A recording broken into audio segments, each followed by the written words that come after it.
crazy. What's up, everybody? I didn't pull the mic up a little bit. Um. Oh shit! Don't even matter if I got the mic up a little bit. I ain't got the mic plugged up. All right, this better. What's up, everybody? I'm working on a tolerology certification course. I've had it done for a year. I've had the syllabus for a year. I've had the curriculum for a year. Right now, I'm just integrating it into an online course that people can do at their leisure time. And one of the courses is sex auction, right?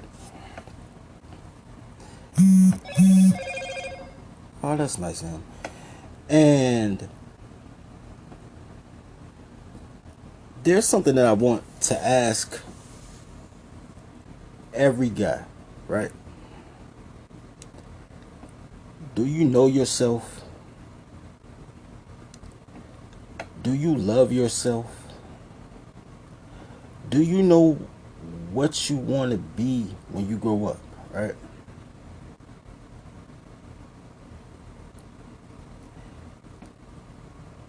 These are topics for the tolerology class. You don't have to post them in comments, but one of those things that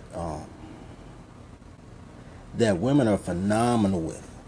Women are great at telling you exactly what she wants you to do to make her happy, right? Absolutely phenomenal at it. She might not know what makes her happy, but she sure knows that she wants you to do what she does know makes her happy. Can you do the same? Can you say right now, this, and that would make me happy, right? Here's the thing, and this is why a lot of guys are upset. This is why guys talking about MGTOW and SYSBM and all that stuff. They don't know what they want. She looks good in jeans. He holler at her. She give a little rhythm. And then all of a sudden, just because they had sex, all of a sudden she's supposed to be this phenomenal person with no coaching, right? Girls only know what another guy told her. You know what I'm saying? You got to train your time. Everything a woman knows, a nigga showed her. Let a chick tell you, ask her what her favorite sex position is. She be like, doggy style. She couldn't do herself doggy style. Guaranteed. Somebody else showed her. She talk about Ruth Chris, all type of goofy ass shit. Somebody else showed her. Somebody else told her. So she knows what she wants you to do in order to entertain her, in order to please her. Do you know what you want? Do you know what will make your life more efficient? Do you know what type of person will either make you money, save you time, save you stress? Do you know what qualities that you need in order for you to be a better you?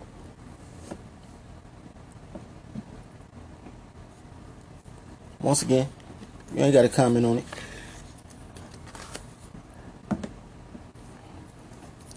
One of the worst things in life is,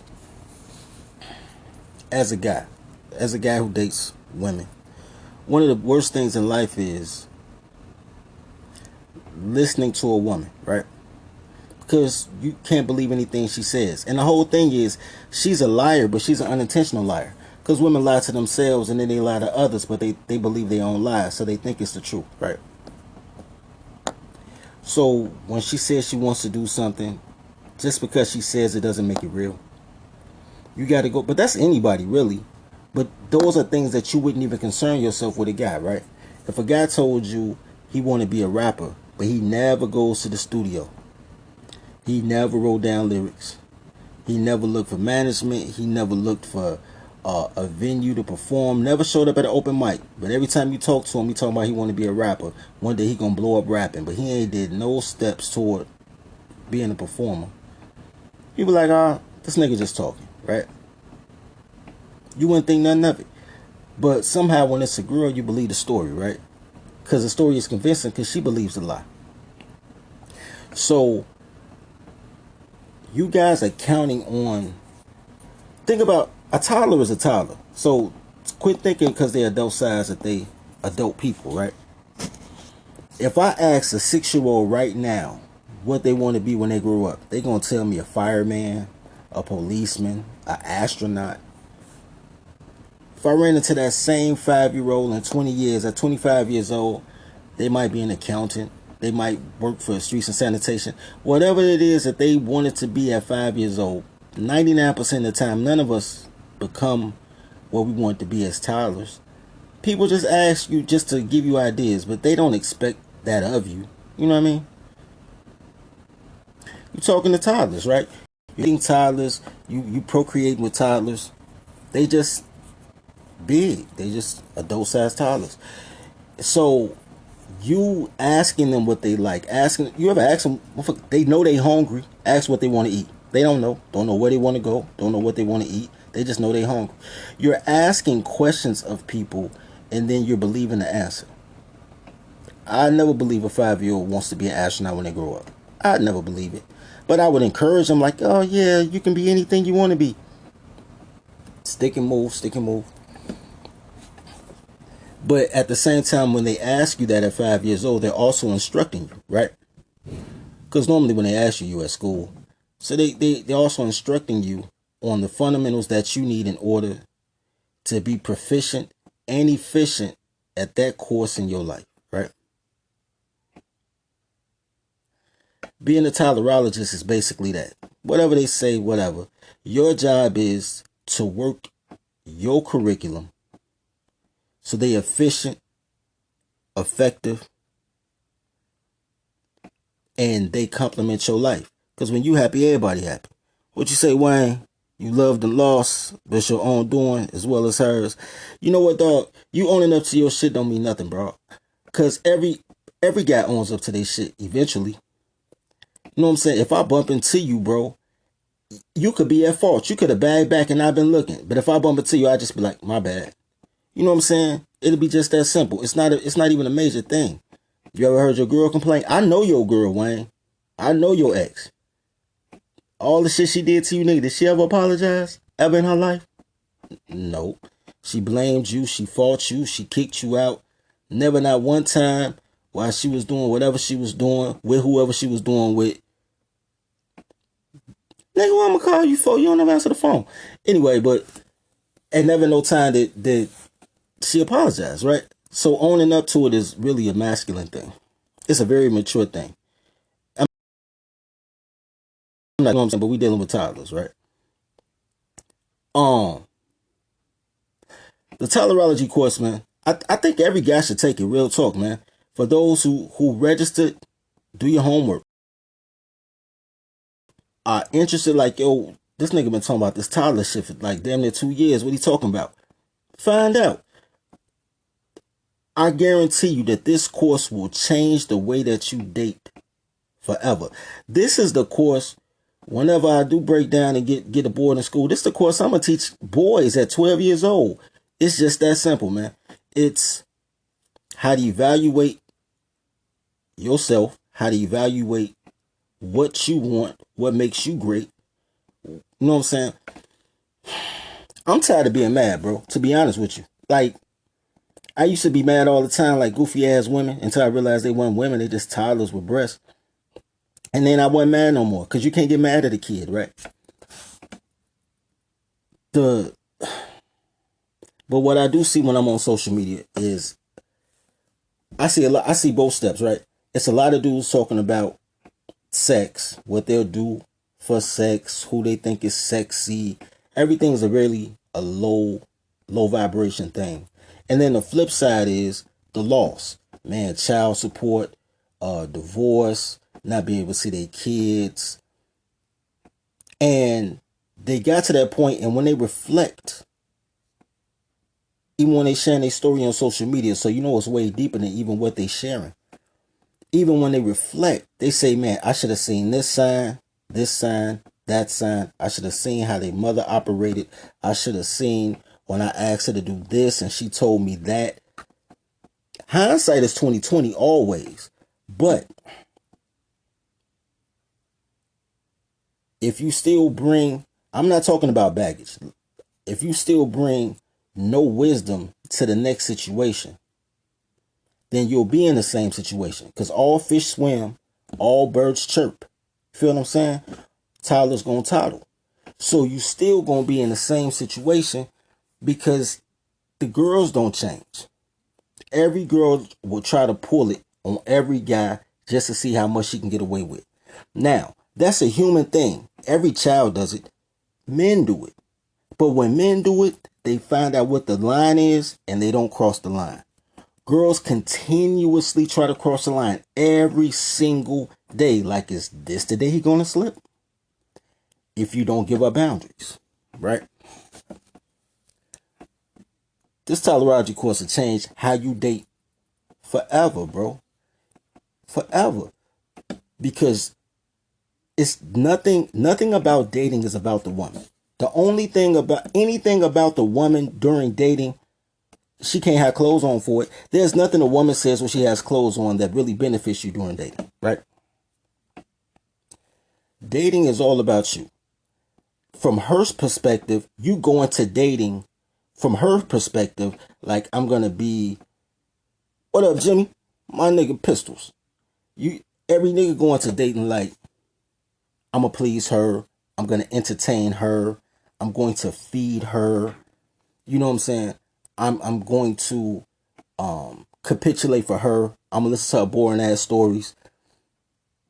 That's what guys do when they go into it. When women come into the relationship, in any relationship, all they have is, this is a time that I'm going to make him wait, if I'm going to make him wait to get some ass, right? There's very few conversations that you'll have, especially at our age, especially if she over 25,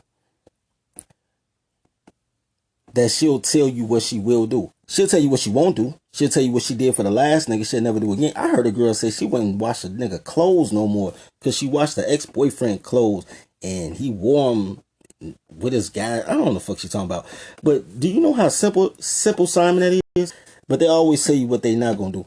But they rarely know what they're gonna do because women don't know anything unless somebody tells them. It's your job to tell her what she needs to do in order to be with you. Dating is about you, bro, because you're the prize, right? Sex is delicious, and girls think she's surprised because she's the caretaker of sex.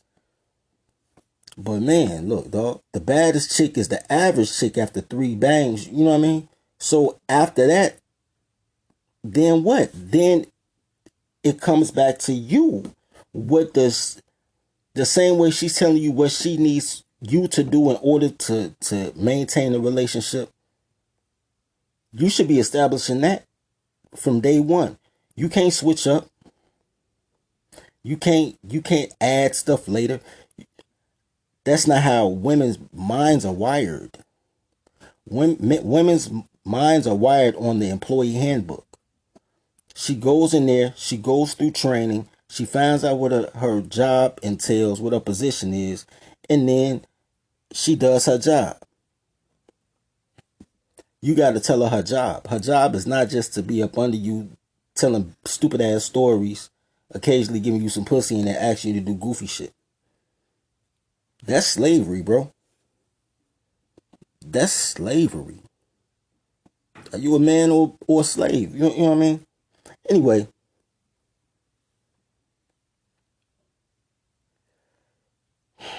I really want to get into this tribalism, but I can't get into tribalism until I get through tolerology because apparently people don't see the value in culture as long as they dictated by their lower vibration, right? Man, Jimmy, she ain't got no man now. You know she ain't got no man, right? But anyway, she ain't none of them got no man, dog. If they ain't got a man by 30, they probably they just gonna run through motherfuckers till they get a cat. That's how that work. But whatever. I've seen a couple success stories, but I be looking like he married her, like for real. But anyway, um,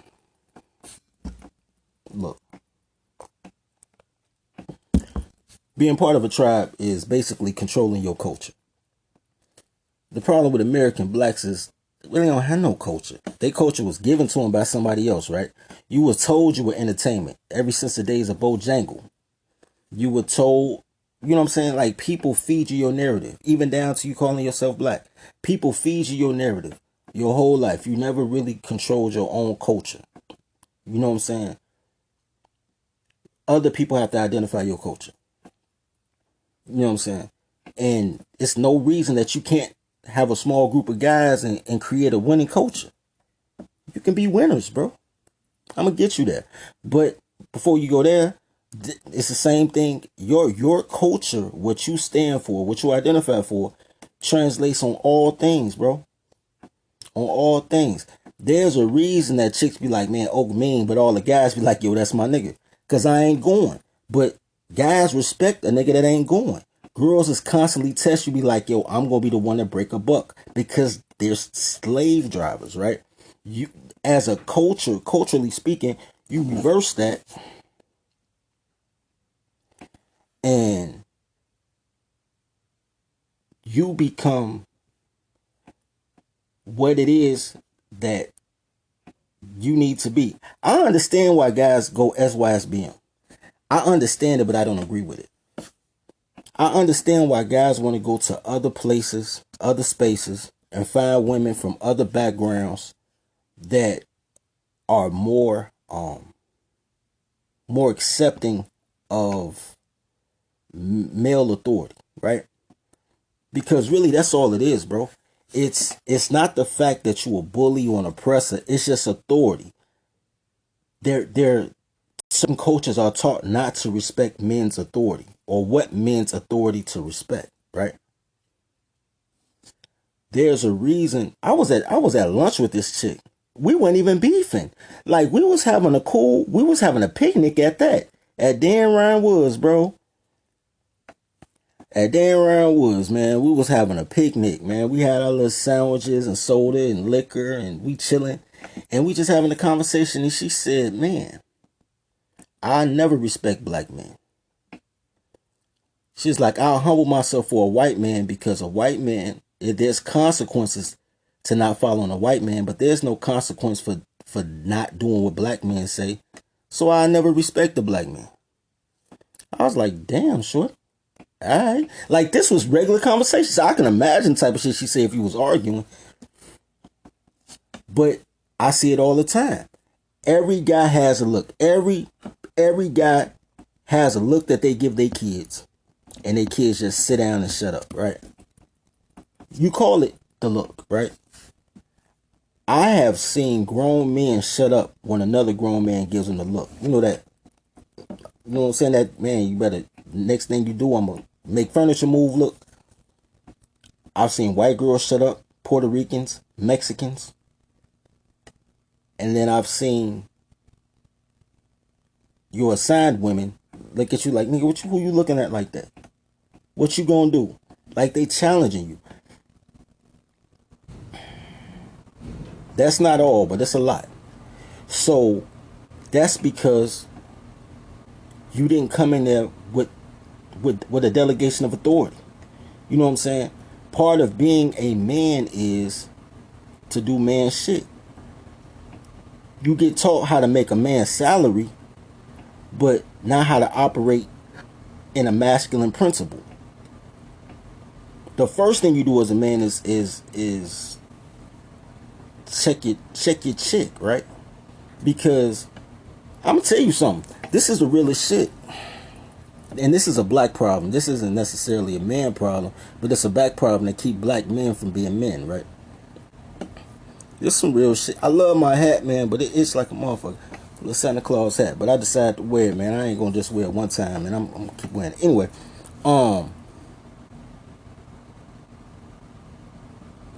one of the things that I've noticed is, I lost track of my thought. Oh, when you grow up in a major in a there's no goal, right? One thing the biggest thing that I've noticed, and I don't think this is what I was gonna say, but one of the biggest things I noticed, there's no set goal. There's no penalty, no consequence, because penalties and consequences are a tribal thing, right? It's not a man thing. As a man, I could beat my girl ass. I can penalize her directly, right? But I can't penalize her culturally. I can't ostracize her as part of that culture. You know what I'm saying? I can't put the scarlet letter on her as that culture, because the men don't operate like that in that culture. You create a different culture, you create a different outlook. Then all of a sudden you don't have to worry about that. When you guys keep every damn black rapper use a Italian mob boss name, when you think of the mob, first thing they say, man, don't sleep with the mob wives. You sleep with somebody else's wife, we gonna touch you, right?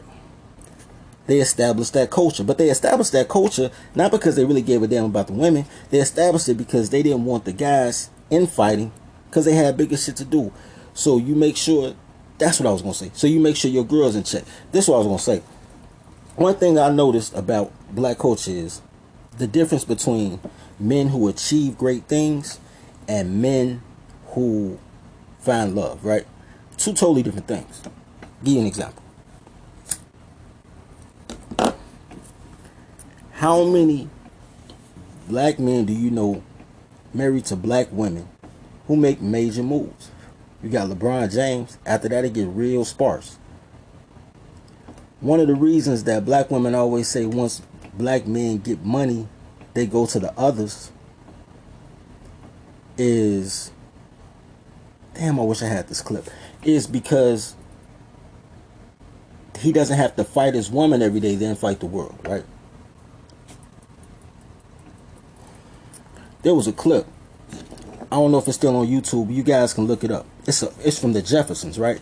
Once upon a time, George Jefferson's high school sweetheart met up with him, visited him. They was hanging out. And then, I don't know where Weezy went. Weezy went out to get, I don't know what she did, but she left the crib. And George's ex upped the thump on him. Was like, I'm finna kill you because my life fucked up. This was supposed to be my life. I was supposed to be in the penthouse. You know what I'm saying? I was supposed to be in Weezy's slot. You know what I'm saying? And then, man, you love me, woo woo, right? And they tussle for a minute. George gets the gun. George say some real shit. This is in the 1970s, by the way. George say some real shit. He said,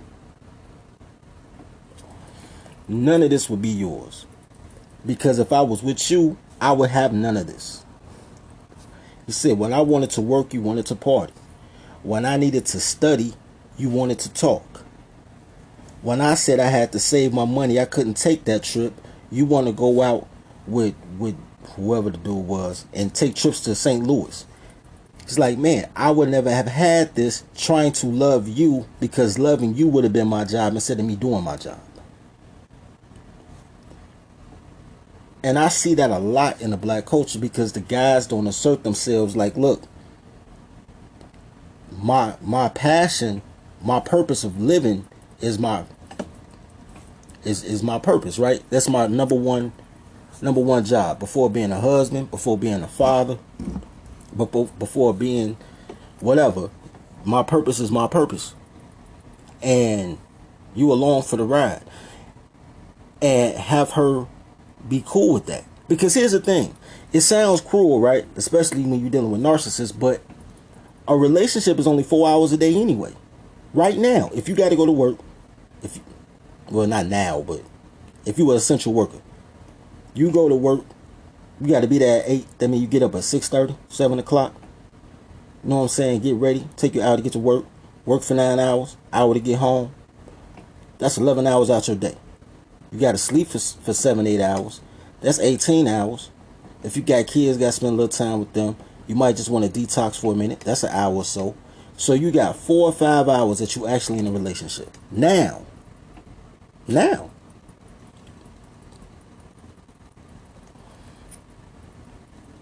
If you're fulfilling your purpose, it doesn't change the time frame. You feel what I'm saying? The thing is, it changes the mindset, because the mindset when you go off to go to work is, he's going to work for me. She'll say us, but it's her. He's going to work to pay for my food, for my accommodations, for my lodging, my housing. You know what I'm saying? So he can have extra money to entertain me on the weekend, take me out, so I can go on trips. You getting pimped in the name of love. Pimped in the name of love, right? All those things can still happen, but if you change the mindset and say, look, I'm doing this for me, and you're here, and you'll benefit because you're here, instead of making her think that you're doing everything for her, because us to her means her. You can't say I'm doing this for us, because you think us, but she thinking her. Then that changes the priority. No different than any other employer. When she goes to work, she doesn't think that she's doing her job to benefit her boss. That's not how her mind works. Her mind doesn't work. He had delegations of duties that he needed done, and he compensates her to help run his organization more fluidly, to give him time freed up to do other things, to help grow the company a lot of times, so that maybe she can get a promotion and a couple other, kibbles and bits later on down the line. She doesn't see it like that. She sees it, I go to job so I can get a check, so I can do me. Both statements are true, but only one operates as such, because she doesn't go to her employer and talk all that bullshit like she does to you. Come home. You know what I'm saying? Because she understands her place in the hierarchy with her employer, because they've already gave her that employee handbook. You feel what I'm saying? This Tolerology course is going to help y'all develop your own personalized employee handbook. It'll change the way y'all date forever, man. I promise you. And then we'll get through this Tolerology and y'all can get y'all pussy game right. And then we can get into real meat and potato shit like, banking and education and all the other things that you can actually get money for, housing and shit like that. Tribal codes, so you ain't never got to pay taxes again, all type of cool shit. We can get into that after we get through this Tolerology. So, do me a favor, y'all. Register for the course, man. If y'all haven't already, click the link, man. Like and subscribe to the YouTube channel. I need 1,000 subscribers, man. Like, for real. I ain't asking for much. And man, on that, man, love each other as you love yourself. Feed the pack.